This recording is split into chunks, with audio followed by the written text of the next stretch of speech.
And if you want to know about the entire challenge, there's a whole video explaining my criteria for making my list. Make sure at the end of the video you drop a comment below with what you thought of my picks. Now let's dive in.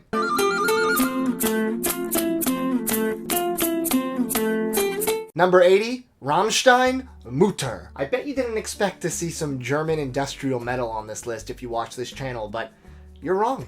I actually really have a soft spot for Rammstein.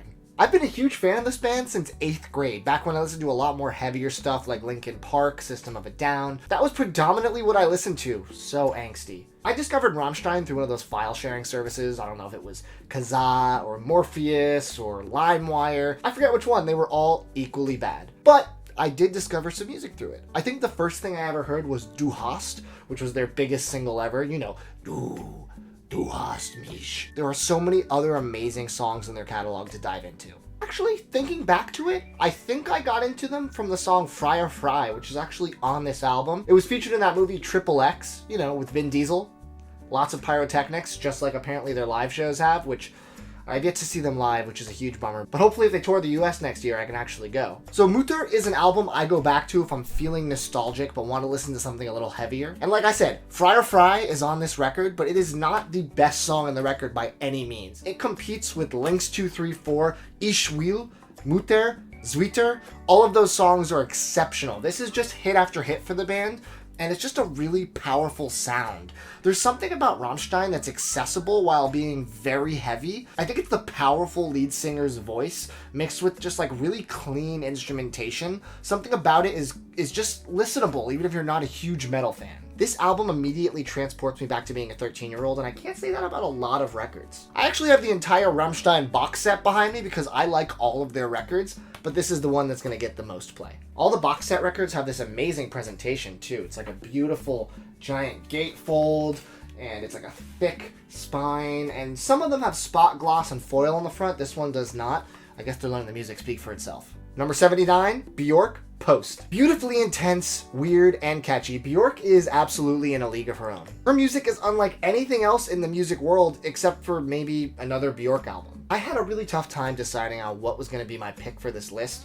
I feel like I love Debut, I love Homogenic, I love Vespertine, all equally to this album, but this one edges it out because my favorite songs of hers are on it. Plus, it features some production from Tricky from the early Massive Attack days, who's an awesome trip-hop producer, so it adds an interesting sonic flair to this record in particular. The first two songs on this record are two of Bjork's best, Army of Me and Hyperballad. Hyperballad has been remixed about 80 billion times, so you've probably heard it in one way or another. But this entire album just soars in so many different directions. The most memorable song on this record is It's Oh So Quiet, having the aesthetic that the musical Chicago has, with kind of soft, quiet passages that blast into this blitzkrieg of sound for the choruses.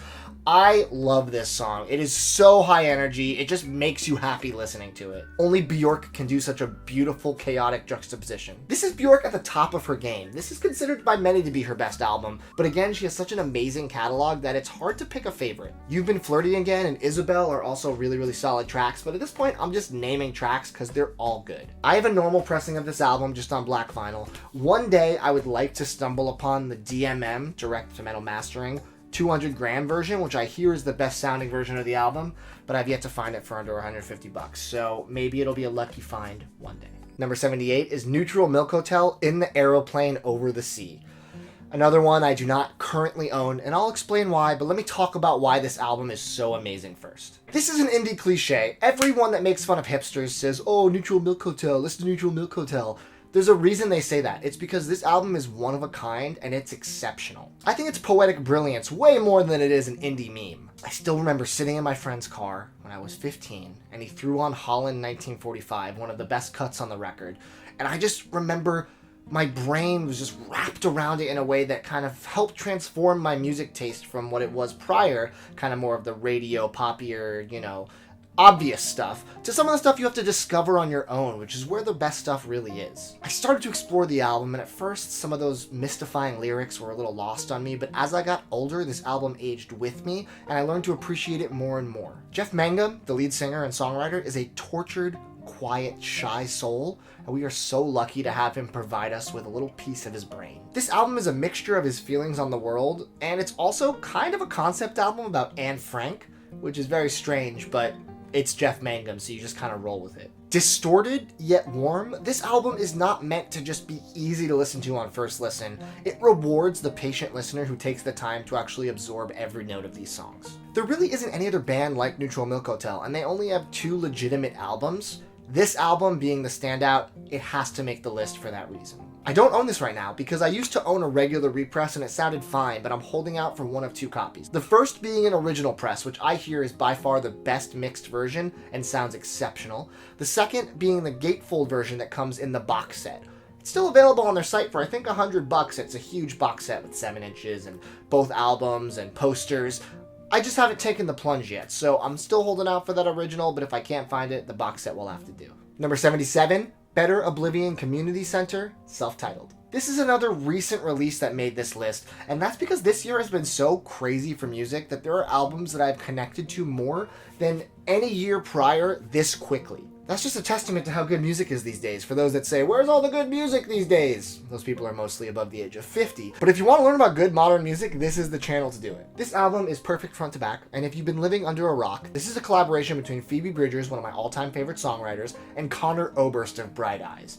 They are the perfect team. This may also not be the last time you see them on the list, but I might be getting ahead of myself. This album is just too damn good to not include. The duo of their voices over some incredible, memorable guitar parts and drum parts for the entirety of the album shows me that this is going to be a record I listen to for a very, very long time.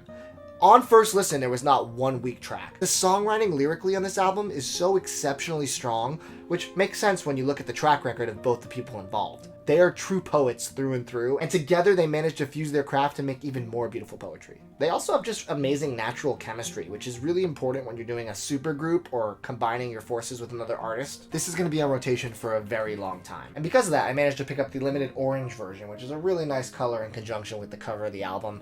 I hope they're releasing a new album soon. I know they've been talking about it, so fingers crossed we get it early next year. Rounding out this list is number 76, The White Stripes, Elephant. You're either a White Stripes or a Black Keys fan. That's just the way it goes. I'm kidding mostly, but the rivalry between Jack White and Dan Auerbach is hilarious to read about. It's a little petty, but it's just a blues rock rivalry for the ages. While I don't dislike the Black Keys, I do acknowledge they have some excellent songs. Overall, album to album, discography against discography, The White Stripes is obviously the superior blues rock band in the 2000s. Despite Meg White's subpar drumming, the charm that Jack and Meg have together is just unbeatable to watch. Are they brother and sister? Are they married? Are they friends? Who really knows? I think that they were married.